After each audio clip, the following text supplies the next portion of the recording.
प्रिय स्टूडेंट्स, आज हम आधुनिक काव्य धारा में संकलित मेलती सेनगुप्त, जो कि हमारे राष्ट्र कवि हैं, उनका अगला काव्य केकई का पश्चाताप पढ़ रहे हैं। इसके पहले रे मन आज परीक्षा तेरी, उस काव्य की चर्चा करते समय मैंने कहा था कि मेलती सेनगुप्त ने महावीर प्रसाद द्विवेदी की बात को आत्मसात करते हुए भारतीय साहित्य में उपेक्षिता स्त्रियों के चरित्र चित्रण में विशेषकर ध्यान रखा है और उसे लेकर 3 प्रबंध काव्यों की रचना की है।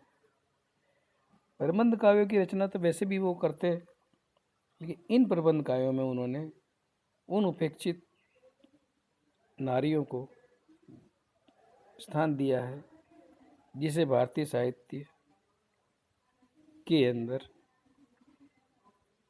नज़रअंदाज कर दिया गया था, अनदेखा कर दिया गया था। उसमें साकेत में 2 पात्र हैं, एक उर्मिला, दूसरी केकई। बात केकई की हो रही है यहाँ, और केकई का पश्चाताप जो साकेत का अंश है, अष्टम सर्ग में से लिया गया है, उसे ही हम पढ़ रहे हैं। सोचने की बात यह है कि जिस केकई ने राम को वनवास दिलवाया और इतनी अयोध्या में उथल पुथल हो गई, राजा दशरथ के प्राण चले गए, तो ऐसे समय में केकई की क्या स्थिति रही होगी, इसका वर्णन तो करना ही चाहिए।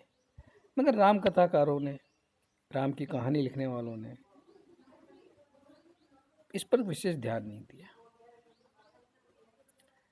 यहाँ मेलती सेनगुप्त ने केकई के चरित्र को हमारे सामने रखा है कि केकई किस तरह से पछताती है और अपनी इस गलती के लिए वह दुनिया वालों को मुंह नहीं दिखा पाती, इस बात का इजहार करती हुई प्रतीत होती है। यह सच है तो अब लौट चलो तुम घर को, क्योंकि सब सुनकर अटल के कई सवर को। जब राजा दशरथ की मृत्यु के बाद भरत और शत्रुघ्न अपने ननिहाल से वापस आते हैं, वे सबसे पहले अपने पिता का अंतिम संस्कार करते हैं और फिर भरत केकई को भला बुरा कहकर राम को वापस लेने के लिए अपने मंत्रियों और राज की प्रजा के साथ पंचवटी जाते हैं। वहीं इस साथ में केकई भी है और कौशल्या और सुमित्रा भी हैं, सभी हैं लगभग। तो राम और भरत के बीच संवाद चलता है। उस समय राम कहते हैं, उस भरत की था, यानी उसके विचारों की गहराई कौन पता लगा पाएगा, जिसकी माता खुद उसके विचारों के बारे में नहीं जान पाई।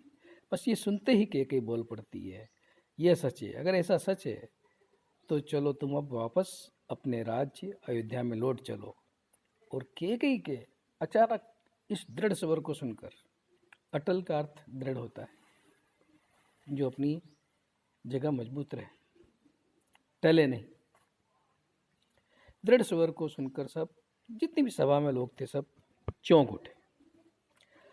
सबने रानी की ओर देखा, सबने रानी की ओर अचानक देखा, वैधव्य तुसरा वर्ता यथा विदुलेखा। सबने रानी की तरफ देखा तो रानी ऐसी प्रतीत हो रही थी, वैधव्य के, विधवा के श्वेत वस्त्रों में युक्त, मानो कोई चांदनी हो। विदुलेखा चांदनी बैठी थी अचल, तथापि असंख्य तरंगा। वह सिंही थी, सिंही अब थी, आहा गौमुखी गंगा।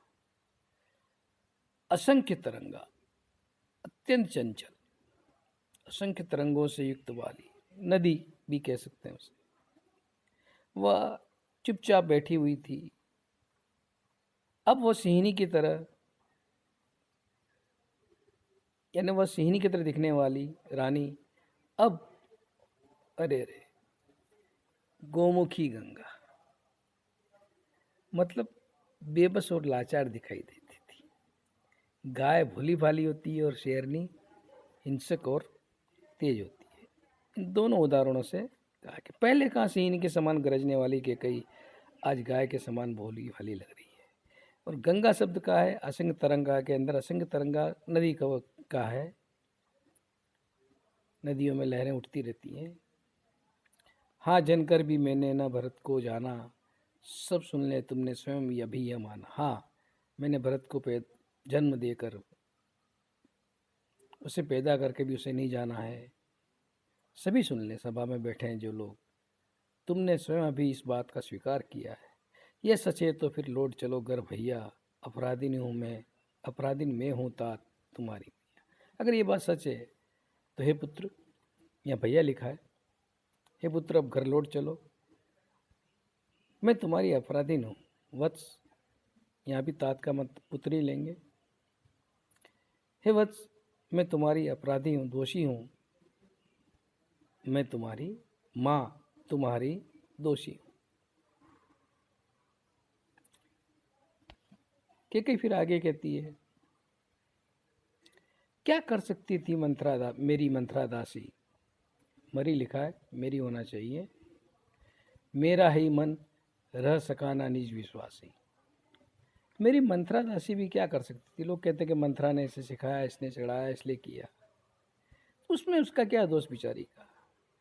मेरा मन ही जब अपने आप पर विश्वास न रख सका, कर सका, तो उसमें मंत्रा को कोई दोष देना व्यर्थ है।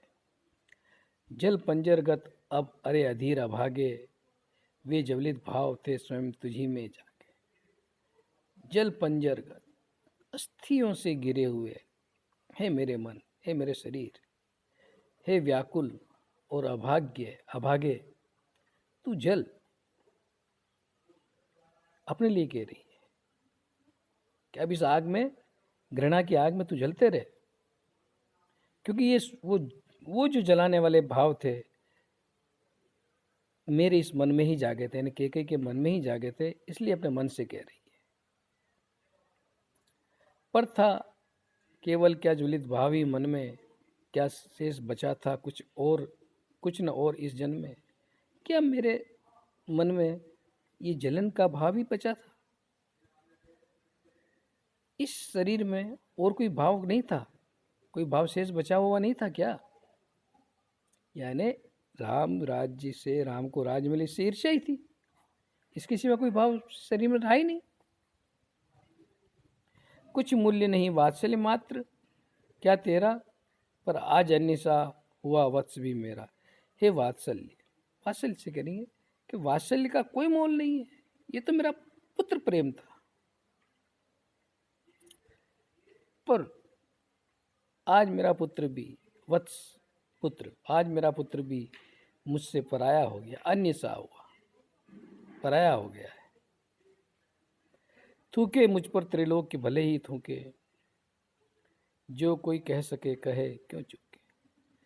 भले तीनों लोग मुझसे घृणा करें, मुझ पर थूके, थूकने का मतलब थूक देना ही नहीं होता, घृणा करना होता है। ये तो प्रयोग है, कहावतें हैं, मुहावरे हैं। जो कोई कुछ भी कहना चाहे कहे, कहने से नहीं चूके, यानी जो भी भला बुरा अच्छा मुझे कहना चाहे, मेरे बारे में कहना चाहे कहे, चाहे मेरे पीठ पीछे कहे, चाहे मेरे मुंह पे कहे, चूकना नहीं चाहिए उसे। जिसके मन में जो हो वो कह दो। आगे के कई कहती है, दुर्बलता का ही चिन्ह विशेष शपथ है, पर अबला जन के लिए कौन सा पथ है। अक्सर हम देखते हैं कि स्त्रियां अक्सर बात बात पर कस्में खाया करती है। तो वही बात कह रही है कि कस्में खाना दुर्बलता की निशानी है मन की। अपने आप को कमज़ोर समझते तभी हम कसम खा के सामने वाले को विश्वास दिलाते हैं। लेकिन अबला स्त्रियों के लिए इसके सिवा दूसरा मार्ग ही क्या है? कैसे प्रतीत कराए कि वह जो कह रही सत्य है? अब कसम खा रही, यदि मैं उकसाई गई भरत से हूं तो पति समान ही स्वयं पुत्र भी खो। यदि मैं भरत से उकसाई गई हूं, यानी भरत मुझे उकसा कर लाया हो, मुझे डरा कर धमका कर समझा कर लाया हो, तो जैसे मैंने अपने पति को खोया है, पति समान ही स्वयं पुत्र भी खो, वैसे मेरा पुत्र को भी मैं खो दूं। यानी जैसे मेरे पति मर गए वैसे मेरा पुत्र भी मर जाए। जब कसम खाती है तो सब सारे रोकने की प्रयास करते हैं, तब कैकेयी कहती ठहरो, रुक जाओ, मत रोको मुझे कोई रोको मत, कहूँ सो सुन लो, जो मैं कह रही हूँ उसे सुन लो। पाओ यदि सार उसमें सार, उसे सब चुन लो। अगर मेरी बात में थोड़ा सा भी सार तत्व लगता है तो उसे ग्रहण करो, सभी लोग उसे ग्रहण करो। मेरी बात में कुछ सच्चाई, सार या कोई विश्वास नजर आता है तुम्हें तो। करके पहाड़ सा पाप मौन रह जाऊं, राई भर भी अनुताप न करने पाऊं। मैंने पहाड़ जैसा पाप किया है और चुपचाप बैठी रहूं? क्या मैं राई जितना थोड़ा सा भी अनुताप, पश्चाताप नहीं कर पाती, नहीं कर सकती? यही बात थी। महावीर प्रसाद द्विवेदी यही कहना चाहते थे, क्यों उनके चरित्र के बारे में ज़्यादा नहीं लिखा? क्या हुआ? ठीक है, कैकेयी ने राम के लिए वनवास मांग लिया, सब तो खूब बड़ा चढ़ा कर लिखा गया। को भवन में कैकेयी सो रही थी और ऐसा किया वैसा किया। उसके बाद कैकेयी जिंदा थी, मर नहीं गई थी, तो उसकी क्या हालत रही होगी? उसके बाद उस पर उन्होंने कहा था। और भी ऐसे कई पात्र हैं, ऐसी वैसे कई कहानियों के पात्र हैं ऐसे। थी स नक्षत्र शशि निशा ओष टपका, चांद ताराओं से भरी चांदनी रात। शशि निशा का अर्थ चांदनी रात लिया क्योंकि चंद्रमा उस वक्त था, स नक्षत्र मतलब ताराओं से भरी हुई, तारों से भरी हुई रात, चांदनी रात में ओस टपक रही थी, रोती थी नीरव सभा हृदय थपकाती। और चुपचाप बैठी हुई सभा कैकेयी की बात सुनकर अपने हृदय को थामे हुए थपकाती, थामे हुए छाती पर हाथ रखकर रो रही थी। उल्का से रानी दिशा दीप्त करती थी, सब में भय विस्मय और खेद बढ़ती थी। उस समय कैकेयी ऐसे लगती थी मानो उल्का के समान चारों ओर प्रकाश फैला रही है। उल्का क्या है? जो आसमान से टूटते तारे हैं ना, उसे उल्का कहते हैं। जब वो आसमान से नीचे धरती पर आते हैं तो एक आग सी चमकती है। अभी तो विज्ञान का विषय है, उल्का जानते हो। तो इस तरह से क्या है कि चारों दिशाओं को कैकेयी भी प्रकाशित कर रही थी और उस सभा में बैठे हुए सभी लोगों के मन में भय, विस्मय और दुख उत्पन्न कर रही थी। कैकेयी को देखकर सबके मन में ये चीज़ पैदा हो रही थी। अब इसके आगे क्या कह रही कैकेयी सुनते हैं। छीने न मात्र पद किंतु भरत का मुझसे, लेकिन कोई भी भरत की माँ होने का जो मुझे अधिकार मिला है उसे कोई नहीं छीन। रे राम दुहाई करूं और क्या तुमसे, हे राम तुमसे और क्या मैं दुहाई करूं तुझसे। कहते आते थे अभी यही नरदेई, माता न कुमाता पुत्र कुपुत्र भले ही। ये जो दुनिया के लोग हैं, अब तक ये कहते आते थे कि माता पुत्र कुपुत्र होए, माता कुमाता नहीं होती, यानी कहावत थी, संसार में प्रचलित थी। अब कहें सभी यह हाय विरुद्ध विधाता। अरे अब परंपरा के विरुद्ध विधाता करते हैं, हम कोई ईश्वर नहीं लेते, परंपरा के विरुद्ध लोग अब ये कहने लगे हैं, हे पुत्र पुत्र ही रहे कुमाता माता। पुत्र तो पुत्र ही होता है और माता कुमाता होती है। एक परंपरा में कहावत भी है, सौतेली माँ ही होती है। राम की वस्तु तो कैकेयी सौतेली माता थी, पर मैथिली गुप्त ने ऐसा नहीं लिखा है, माता ही लिखा है। बस मैंने इसका बाह्य मात्र ही देखा, दृढ़ हृदय न देखा, मृदुल गात्री देखा।